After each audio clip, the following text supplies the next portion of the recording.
Hi everyone, this is Ashley with CT Muna Digitals. I'm going to do a tutorial to show you how to use my new Studio Moon digital backdrops in Photoshop.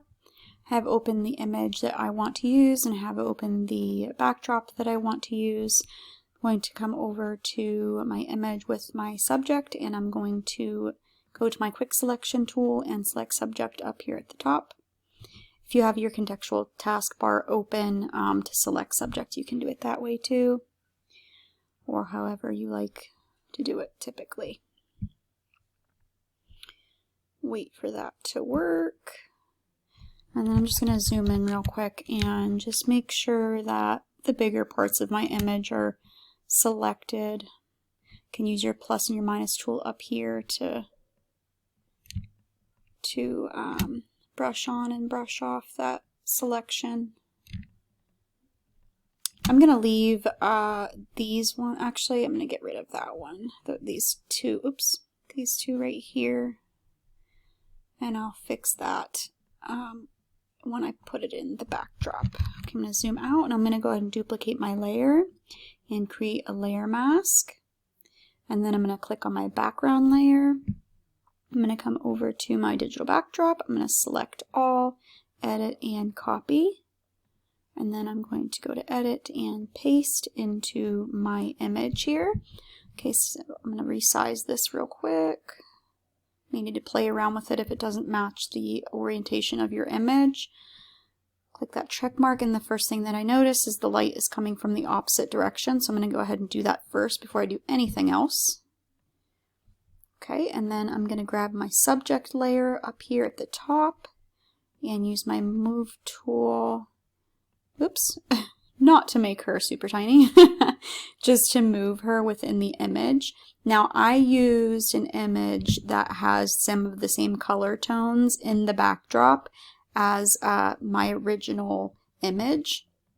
And I did that on purpose because I don't want to paint in my shadows. I have other tutorials showing you how to do a lot of that in some of my other tutorials on YouTube, but for this one, it's going to be easier for me to paint in the floor because it does match some of the tones in the backdrop. And I also recommend doing that depending on what image you want to use. I always recommend trying to shoot for the digital. Obviously, I never really usually shoot for my digitals because I create so many. I usually just use the images I have on hand.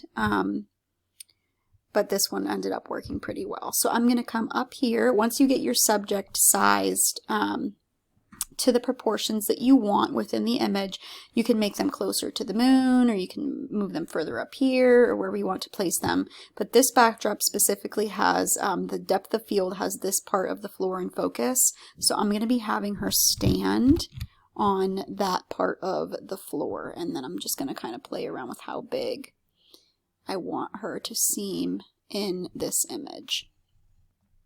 Okay, and now I'm going to come down. First, actually, she's a little bit cooler, actually a lot cooler, kind of white balance than the rest of the image. So I'm going to go ahead and warm her up real quick. I'm just going to go to my adjustments and go to color balance, wherever it is. There we are. And then I'm going to click this button right here. That's clipping mask. I'm going to create a clipping mask, so I'm only working on her and not the background. And then I'm just going to slide to the yellow and the red just to see, that just warmed her up to match her to the backdrop a little bit more. I'm also going to create a curves layer and bring that up a little bit as well, and then she'll blend in a lot more nicely to that backdrop. Okay, so now I'm going to come over to my layer mask here on your background copy layer, and I'm going to zoom in a little bit, and I'm going to grab a black soft brush on about 25% opacity. And, oh, not black, sorry, white. And I'm going to just, so what this is doing is this is brushing back in my original image that she was standing on. So I'm going to do that. I'm going to overkill it a little bit, and then I'm going to brush it back off. So as you can see, obviously, I don't want this line right here. So you can just press X on your keyboard to switch between your black and white brushes. Or at least that's how I have mine set up in Photoshop. And then I'm just going to brush off little by little the parts that I didn't want to really paint back on.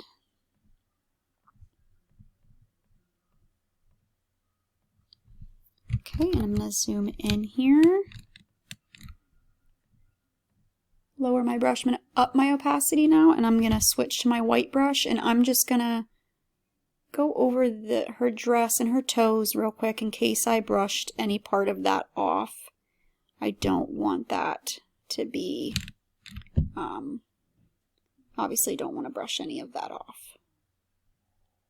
I'm just going to brush that back in so it doesn't look faded. Okay, and now right here where she has this see-through dress, I'm going to lower my opacity again to about 25-30% and use a black brush and just brush off on that fabric just a little bit, just so it looks like you can see the backdrop through her dress, because you would be able to. If I shot her on this actual backdrop, I'd be able to see that back there. Switch to my white brush again, and I'm going to just brush her leg back on because I brushed a little bit of it off.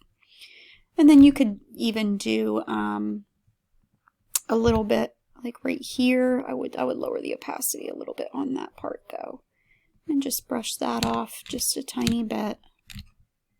Okay, and then you also want to zoom in and go around the outside of your image and make sure that your selection did a good job. So I'm going to use a small brush at 100% opacity, white, and brush those parts on and off just to clean up the edges. I can even go around and brush off these parts out here a little bit. Didn't want to do either of that. Lower this. There we go, because that's see-through as well. Now I'm not going to spend too much time doing this because I want to get to, I don't want this tutorial to be too long. Put our opacity back up. Just clean up the edges here. Brush her finger back in because for some reason I got rid of that. Parts of her hand. Okay, I'm going to call that good, even though like these parts you want to go around. You just want to go around the whole body and just make sure that every part is brushed in. And I will do that when I do my final image, but for right now, I'm going to leave it as is.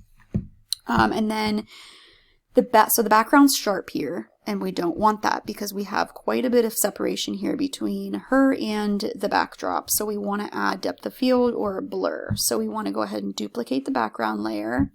Go up to Filter, Blur, Gaussian Blur, and you can add as much or as little as you want, but you don't want to add too much to make it unrealistic, and you don't want to add too little to make it seem like she's not far enough away from the backdrop. So for this one, I'll probably add about, let me zoom in and see how that looks. 5, I think, is good for this one. And then I'm going to go ahead and create a layer mask on that. I'm going to grab a black brush at 100% opacity, and then I'm going to go ahead and I'm going to brush that blur off of the area that she is standing on, because we want that part of the floor to be in focus. Okay, and then she's even still, oh, I hid these layers, that's why. I was like, she still is a little bit cooler than I wanted her to be, but that's why. Okay, so now I could be done with this image, or you could go and tweak it a little bit more and crop different layers. You could go ahead and grab both of your background layers, and you could play around with how big you want it to be and move it around that way. You might have to adjust your shadows and stuff there. So I'm just doing that in the beginning, but it's still possible to do it. I think it looks a little better, bigger afterwards. You could also, my phone's going off over here. I like to add a little bit, so this backdrop kind of has like a pink hue to it. I could go always create a layer down here, a fill layer, solid color, and then I'm going to click this, use your dropper tool. I'm going to click this pink right here, and it's going to make her pink, but then I'm going to drag my opacity all the way down to maybe about 5%. And it might seem like it didn't really do much, but if you toggle on and off that layer, it kind of gave her like a pink hue. to her body, and it didn't do too much to throw off the white balance of her skin, or the texture or tone of her skin, I mean. But it made her blend just a little bit better in that image. And then you could leave it like this. You could add a water reflection. I like to use the Flood plugin from Flaming Pear. If you just Google Flood plugin Flaming Pear, that should pop up in Google. I don't know if they offer a free version anymore. They might just have the paid version, but if you look that up, if I use it, if I go to my filter, Flaming Pear, they will give you a tutorial on how to